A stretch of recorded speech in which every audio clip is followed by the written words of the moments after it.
Assalamu alaikum class. Me Jibran Rashid. This is lecture number 3, chapter number 6, Bill of Exchange. The book is Principle of Accounting by Suhail Afzal and Muhammad Arif. And yesterday we studied 3 cases out of 4 of honoring a bill, and today we'll study the final case in honoring of the bill, that is if the bill is sent to bank for collection. Here case number 4 in the honoring of the bill, if the bill is sent to bank for collection. Let's have a brief look out what we studied yesterday. This is the cases for the bill is honored. Case number 1 is bill is retained by the person till due date when the goods are sold on credit, purchases debit, P, the person whom the goods are sold, जिसको चीज़ें बेची हैं वो debit, cell credit, और ये P जो है ये परचेज डेबिट करेगा और B को क्रेडिट कर देगा। 2 दिन बाद B इसको बिल भेजता है और वो उसको एक्सेप्ट करता है, यानी साइन और स्टैम्प करके वापस भेजता है, तो बिल रिसीवेबल डेबिट, नया एसेट आ जाएगा, पुराने जो एसेट है वो ख़त्म होकर क्रेडिट हो जाएगा, इसके पास नई लाइबिलिटी आ जाएगी, पुरानी लाइबिलिटी बी थी वो ख़त्म हो गई और नई लाइबिलिटी पी क्रेडिट हो गई आफ्टर 4 मंथ, क्योंकि 4 मंथ का बिल था, हमने पढ़ा था क्वेश्चन में। ये क्वेश्चन है ही ड्रॉ बिल फॉर 4 मंथ, ये लिखा हुआ है, आप देख लें। 4 मंथ का बिल था, तो मई में इसने बिल रिटेन किया हुआ था, तो इसके पास पैसे आ गए, इसने पैसे पे किए तो कैश क्रेडिट हो गया। दूसरा केस था will the bill is discounted, पहली 2 एंट्रीज वही होंगी। अब इस दौरान 6 मार्च को इसको पैसों की ज़रूरत पड़ी, ये पी के पास गया, इसने कहा भाई मुझे पैसे दे दो। पी ने कहा sorry I can't pay you right now, मैंने आपसे मई का वादा किया है 4 मंथ का, तो मैं 4 मंथ तक के अंदर ही पैसे अरेंज कर सकता हूँ, उससे पहले नहीं। तो फिर ये वही बिल लेके बैंक के पास चला गया, इसने बैंक को कहा भाई कि ये पैसे हैं, ये बिल है, पी ने मेरे पैसे देने हैं 4 माह बाद, लेकिन मुझे पैसों की भी ज़रूरत है, आप काइंडली इसको डिस्काउंट कर दें। बैंक पहले अपने तौर पर तमाम इन्वेस्टिगेशन करेगा, पी से पूछेगा, और जब बैंक सेटिस्फाई हो जाएगा, उसको पता चल जाएगा कि हाँ वाकई ही पी ने पैसे देने, और पी भी इस बात पे अग्री करेगा। पी का अग्री करना ज़रूरी है, अगर पी वहाँ पे डिसऑन कर देता है उस बिल को, तो कभी भी बैंक उसको डिस्काउंट नहीं करेगा। लिहाजा बैंक पहले पैसे देने से पहले क्रॉस चेक करेगा उस पार्टी से जिस पार्टी ने पैसे देने हैं, यानी कि पेयर से, वरना ऐसा तो कोई भी बंदा बिल उठाए, किसी के साइन स्टैम्प करे और कहे जी ये पैसे मेरे दे रहे हैं, अगर बैंक चेक ना करे। लेकिन बैंक इसीलिए पहले क्रॉस चेक करता है। जब ये बैंक पैसे पे कर देगा, 6,000 का बिल था, बैंक उसको 6,000 नहीं देगा, बैंक बीच में से कोई डिस्काउंट रखेगा, ये बैंक का प्रॉफिट होगा, क्योंकि बैंक को 3 माह, बैंक 2 माह पहले पैसे दे रहे हैं ना, तो वो 2 माह तक बैंक अगर उसको पैसे दे रहे तो बैंक भी कुछ कमाएगा बीच में से, तो 120 रुपीज़ बैंक ने कमा लिया। बैंक डेबिट, क्योंकि उस बंदे के बी के अकाउंट में पैसा आ गया, बैंक डेबिट कर दिया, डिस्काउंट भी डेबिट हो गया, टोटल कलेक्टिव अमाउंट क्रेडिट हो गया। ये कोई एंट्री नहीं करेगा, क्योंकि इसने 6 माह बाद, 4 माह बाद एंट्री करनी है, मार्च में इसके पास कोई एंट्री नहीं है, तो लिहाजा ये क्रॉस हो जाएगा। 4 मई जब आएगी, पैसे लेने का टाइम आएगा, अब ये कोई एंट्री नहीं करेगा, because he doesn't have the bill now, इसने बिल ऑलरेडी बैंक को दे दिए। अब 4 मई को बैंक जाएगा पी के पास और उसे कहेगा भाईजान वो पैसे दे दें। बैंक जब उसको बिल दिखाएगा तो पी इसको पेमेंट कर देगा, पी की जो लाइबिलिटी थी बिल पेबल वो ख़त्म हो जाएगी, और पी कैश पे करे वो क्रेडिट हो जाएगा। ठीक। तीसरा केस था कि बी ने एक इंडोर्स कर दिया बिल एम को, एम इसका क्रेडिटर था, एम रोज़ आ जाता था भाई मेरे पैसे दो, बी को कहता था मेरे पैसे दो। बी ने इसको बोला जी, हम ये सपोज करते हैं कि बी ने एम के 6,000 ही देने थे, तो बी ने इसको कहा कि सर मई में 4 माह बाद ये बंदा मुझे पैसे देगा पी, तो आप ले लीजिएगा, अगर आपको भी चाहिए तो आप ऐसा करें, आप ये बिल रख लें और मेरा आपका हिसाब बराबर हो जाएगा, we will be even then. तो एम ऐसा ही करता है, एम को ये बिल दे देता है, इसकी जो लाइबिलिटी थी एम वाली वो ख़त्म होगी, तो वो डेबिट हो गया, ये जो एसेट था इसके पास ये ख़त्म हो गया, तो ये क्रेडिट हो गया। ये अगेन पी को एंट्री नहीं करेगा, आप एम को दें, बैंक को दें या आग लगा दें, पी डजंट केयर। हाँ, जब 4 माह पूरे हो जाएंगे तो फिर अब इसके पास अगेन, इसके पास तो बिल नहीं है, इसने बिल तो एम को दे दिया है, तो अब ये कोई एंट्री नहीं करेगा। हाँ, एम ज़रूर एंट्री करेगा कैश की और बिल रिसीवेबल की, और ये तो वही एंट्री करेगा, ये वाली bill payable to cash, bill payable to cash. ठीक है भाई। ये वो 4 केसेस थे जो हमने पढ़े। आज हम चौथा 3 केसेस तो पढ़ लिए, आज हम चौथा केस पढ़ेंगे जहाँ पे ये क्या है, केस नंबर 4 और क्या है, bank for collection, bank for collection, ये है चौथा case. Please excuse my margins, मैं ऐसे लगाता हूँ, सॉरी। यहाँ पे ये पार्टी थी बी, ये पार्टी थी पी, ठीक है भाई। पहली 2 एंट्रीज जो है ना ये वाली, ये सेम होगी। P to sale purchases to B, bill receivable to P, B to bill payable, ये सेल की एंट्री होगी है। Good sold on credit, good purchase on credit. इसको ये कहेगा एक्सेप्टेंस रिसीव्ड, जब इसने बिल लिखा उसको भेजा, उसने साइन करके बी को वापस भेज दिया। इन तमाम चीज़ों की एंट्री ये अकेली होगी, bill receivable to P, acceptance received, bill लिखा गया, पी को भेजा गया, पी ने साइन करके वापस बी को भेज दिया, उसकी एंट्री होगी B to bill payable, acceptance given, इसने दी है एक्सेप्टेंस। मैं ये 2 एंट्रीज नहीं कर रहा। अब ये फ़र्ज़ करें ये हमारी बात हुई थी 4 जनवरी की, मई में बिल देना है, जनवरी का, मैं ये कहता हूँ कि फरवरी में ही ना 3 फरवरी को, यह मैं सपोज किया क्योंकि क्वेश्चन में कोई डेट्स गिवन नहीं है, वरना आपको डेट्स दी होंगी। 3 फरवरी को इसने बिल भेज दिया है बैंक को। ये क्या करेगा, bank for collection, debit to bill receivable credit, amount वही आएगी।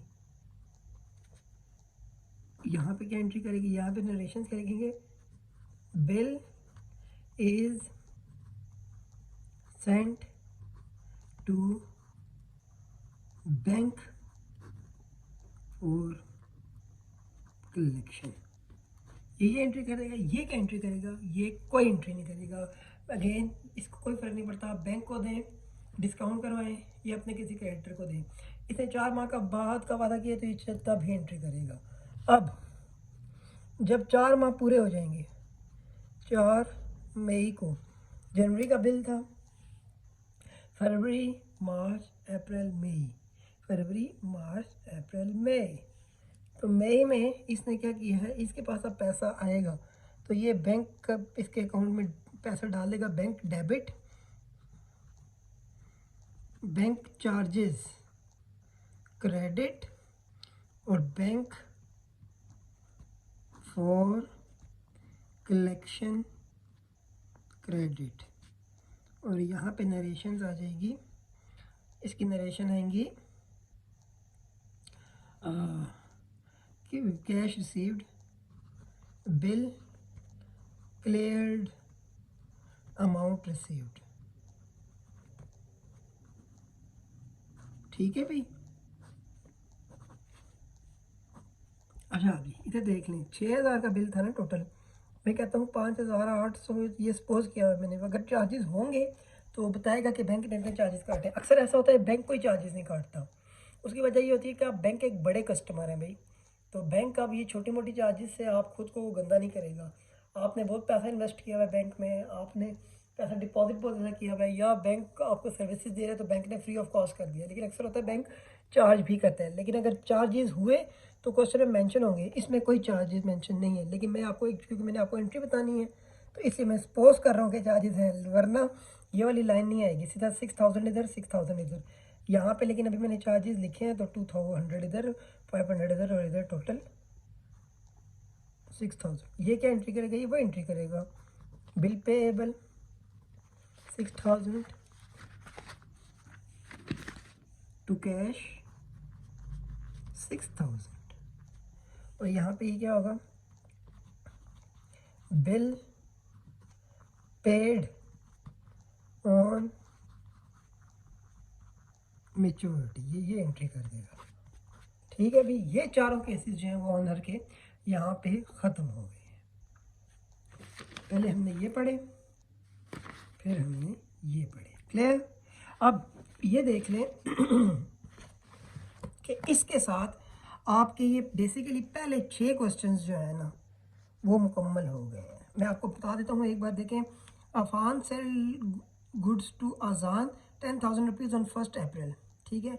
अफान ने गुड्स सेल की किसको, अजान को। यहाँ पे आप लिखेंगे अफान, यहाँ पे आप लिखेंगे अजान। गुड्स सेल की हैं तो Ajan to sale, purchase to Afan. उसके बाद उसने ही draws a bill on him for 3 month which Ajan accepts. अब यहाँ तक एक एंट्री होगी ये वाली, bill receivable to Ajan, B to B नहीं, Afan to bill payable 10,000। At maturity bill is honoured, जब टाइम आया बिल पे हो गया, उसकी ये एंट्री होगी। Cash to bill receivable, bill payable to cash. ये पहला क्वेश्चन ख़त्म। असल में ये जो क्वेश्चन है ना, छठा क्वेश्चन है, ये इन पहले 5 क्वेश्चन का मिक्सचर था। ये केसेस हैं, ये पहला केस है बिल इज़ रिटेन्ड, फिर ये डिस्काउंटेड वाला होगा, ये इंडोर्स वाला होगा, ये डिस्काउंटेड वाला होगा, फिर ये डिस्काउंटेड वाला होगा, और ये वो वाला होगा, बैंक फॉर कलेक्शन वाला होगा। ठीक है, पहले 4 क्वेश्चन 4 केसेस हैं, पांचवा जो है वो अगेन रिपीट हो रहा है, वही वाला इंडोर्स वाला और डिस्काउंट वाला, और ये 6 को मिला के वही चारों केसेस हैं। तो ये चारों क्वेश्चन, पाँचों क्वेश्चन इसी में सॉल्व होंगे एक एक करके, यहाँ तक आपको एक क्वेश्चन पूरा हो जाएगा। क्लियर ये। उसके बाद हम क्वेश्चन नंबर 2 देखें। A draws a bill for B on B. अब ए ने बी को बिल ड्रॉ किया है, who accept and return it to A on the same date. अब यहाँ पे सेल वाली एंट्री नहीं करनी, क्योंकि देखिए उसने क्वेश्चन में बताया ही नहीं है कि कोई सेल की है कि नहीं, ना उसने सेल का जिक्र किया है। उसने डायरेक्टली कहा है कि कोई इनकी ट्रांजैक्शन थी, कोई मामलात थे, तो ए ने बी पे बिल ड्रॉ कर दिया। तो यहाँ पे आप लिखेंगे ए, यहाँ पे आप लिखेंगे बी। ए ने बिल ड्रॉ किया है बी पे, तो ए यहाँ पे लिखेगा B to bill receivable, sorry, A ने बिल ड्रॉ किया है तो ए लिखेगा बिल रिसीवेबल टू बी, ये लिखेगा ए टू बिल पेएबल, यानी कि मैंने पास बिल रिसीवेबल आ गया जिसकी एक्सेप्टेंस ए ने दी है, ये कहेगा मैंने ए को पे करने हैं बिल पेएबल। ठीक है, ये यूँ होगा। अच्छा जी, आगे है A discounted the bill with the banker 1950। 2000 का बिल था, ए ने डिस्काउंट करवा लिया। अब ये केस नंबर 2 है, यहाँ पे क्या एंट्री करेगा, बैंक आ जाएगा, ए लिखेगा बैंक 1950, डिस्काउंट 50 और बिल रिसीवेबल 2000, ये कोई एंट्री नहीं करेगा। आगे क्या लिखा है, bill is finally honoured by B. जब टाइम पूरा हुआ 3 माह बाद अप्रैल में, तो यहाँ पे ये एंट्री नहीं करेगा, ये बिल पेएबल टू कैश कर देगा। ठीक है, ये आपका क्वेश्चन नंबर 2 हो गया। अब हम बात करते हैं क्वेश्चन नंबर 3 की। Arif sold goods to Hanif 20,000 on credit on 1 March. Arif ने गुड्स बेची हैं, Arif Hanif, Hanif to sale purchases to Arif. कितनी अमाउंट है, 20,000 की। ठीक है हुआ जी। Arif drew Hanif accepted the bill for 20,000 for 3 month on the same date. Arif ने बिल लिखा, हनीफ को भेजा, हनीफ ने एक्सेप्ट करके उसी दिन वापस कर दिया। Bill receivable to Hanif, B Arif to bill payable. Clear, पुरानी एंट्री है। अब क्या हुआ, Hasib was a creditor of Arif for 20,000। Arif settle his account by endorsing the bill to Arif on 3 March. यानी 3 मार्च को अब आरिफ जो था, ये इसने आगे हसीब के पैसे देने थे, तो आरिफ ने अपना बिल हसीब को देना और अमाउंट भी सेम थी। ये यहाँ पे हसीब आ जाएगा, आरिफ के पास ये जो बिल था एसेट वो चला जाएगा 20,000 क्रेडिट और क्रेडिट कर देगा। ये कोई एंट्री नहीं करेगा हनीफ। जब पैसे पूरे हो, बिल टाइम पूरा हो जाएगा, ये लिखा हुआ on maturity Hanif honoured the bill, honoured is acceptance. Time पूरा हुआ तो यहाँ पे कोई अमाउंट नहीं आएगी, हाँ हसीब ज़रूर एंट्री करेगा, और यहाँ पे कैश की एंट्री होगी, बिल पेएबल टू कैश। ये तीसरा क्वेश्चन होगा। ठीक है, हो गया जी। क्वेश्चन नंबर 4 देखते हैं। A sold good to B 4,500 on credit. Again A and B आएगा, B to sale purchase to A. उसके बाद क्या हुआ, A drew bill 4,500 on the same date on 2 Jan 2015। A send the bill for bank for collection. अच्छा ठीक है जी, ए ने bill draw किया, उसने एक्सेप्ट कर लिया 4500 का। Bill receivable to B, A to bill payable. अब इसने send to bank for collection, तो ये इसने बैंक फॉर कलेक्शन के लिए बैंक को दे दिया कि आप तुम मेरी जगह कलेक्ट कर लेना। Bank for collection debit, bill receivable credit, ये कोई एंट्री नहीं करेगा। जब टाइम पूरा हुआ, A send the bank on the due date the bill is met and the bank receive 20 as collecting charges. अब देखिए टाइम आया, बिल कितने का था जी, 4,500 का, तो बैंक ने इसके अकाउंट में 4,480 रुपये डाल दिए, 20 रुपये बैंक ने लिखे और टोटल यहाँ पे 4500 आ गया। और ये bill payable to cash entry करते हैं। क्लियर?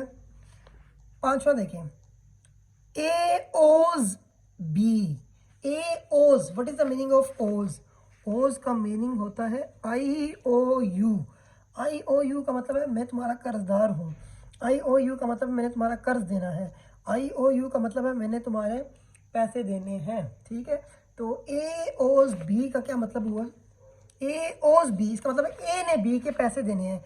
ए ने बी के पैसे देने हैं तो यहाँ पे आप बी लिखेंगे, यहाँ पे आप ए लिखेंगे। ठीक है, ए ओज बी, ए ने बी के पैसे देने हैं। अगेन यहाँ पे उसने कोई जिक्र नहीं किया कि सेल वगैरह हो रही थी या कुछ, लिहाजा इस आपने सेल की एंट्री नहीं करनी।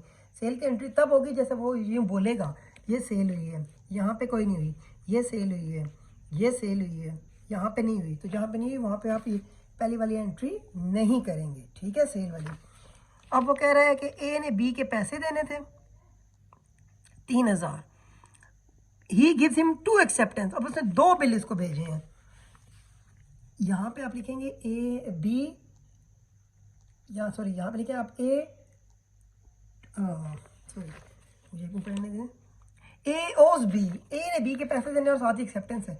बिल रिसीवेबल टू ए 2200, फिर बिल रिसीवेबल टू ए 800। लेकिन आप इकट्ठी भी कर सकते हैं, बिल रिसीवेबल डेबिट 2200, फिर बिल रिसीवेबल डेबिट 800 और ए इकट्ठा क्रेडिट 3000 से। इसका मतलब है 2 बिल हो जाएंगे, एक ये 2200 वाला बिल रिसीवेबल, एक और साथ डेबिट 800 वाला बिल रिसीवेबल और एक इकट्ठा क्रेडिट 3000 के साथ। अच्छा जी, पहला बिल जो है वो 2 मंथ का है, दूसरा 3 मंथ का। जो पहला बिल था, B endorse the first bill to C, B ने सी के पैसे देने थे, उससे पहला बिल कितने का था हमारा? 2200 का पहला बिल 20। तो बी ने पहला बिल दे दिया सी को और दूसरा बिल उसने बैंक को। तो ये 2 केसेस का मिक्सचर है इंडोर्समेंट वाला। अब बी क्या एंट्री करेगा? ये सी, तो बिल रिसीवेबल 2200, ये कोई एंट्री नहीं करेगा। और bank for collection to bill receivable 8800, ये कोई एंट्री नहीं करेगा। ठीक है जी, अब क्या हुआ जी? Both bill are honoured by A on the due date, bank charges 20। ठीक है, दोनों बिल ऑनर्ड हो गए हैं। तो पहले ये एंट्री करेगा, यहाँ पे आप ये भी काउंटर एंट्री आपका, या तो आप यूँ एंट्री करें बिल पेएबल 2200 टू कैश, और दूसरा bank for collection 780 to 20, bank charges to bank for collection 800, और ये वो एंट्री करें bank for bill payable 800 to cash 800। या आप कॉन्ट्रा एंट्री भी कर सकते हैं, बिल पेएबल 2200, बिल पेएबल 800 और कैश इकट्ठा 3000। ठीक है भाई, ये 5 क्वेश्चन आपके हो गए हैं, छठा मैंने आपको करवा दिया है। ये आपके 6 क्वेश्चन है, यही आपके असाइनमेंट है, ये आपने सॉल्व करनी है अलग अलग नीटली, और फिर मुझे बताइएगा कमेंट्स में कि आपको कोई प्रॉब्लम हो रही है या नहीं। कल इंशाल्लाह अगर जिंदा रहे तो मैं आपको क्वेश्चन नंबर 12 करवाऊंगा, जो सेम यही 4 केसेस होंगे डिसऑनर के लिए, यही एंट्रीज रिवर्स होंगी।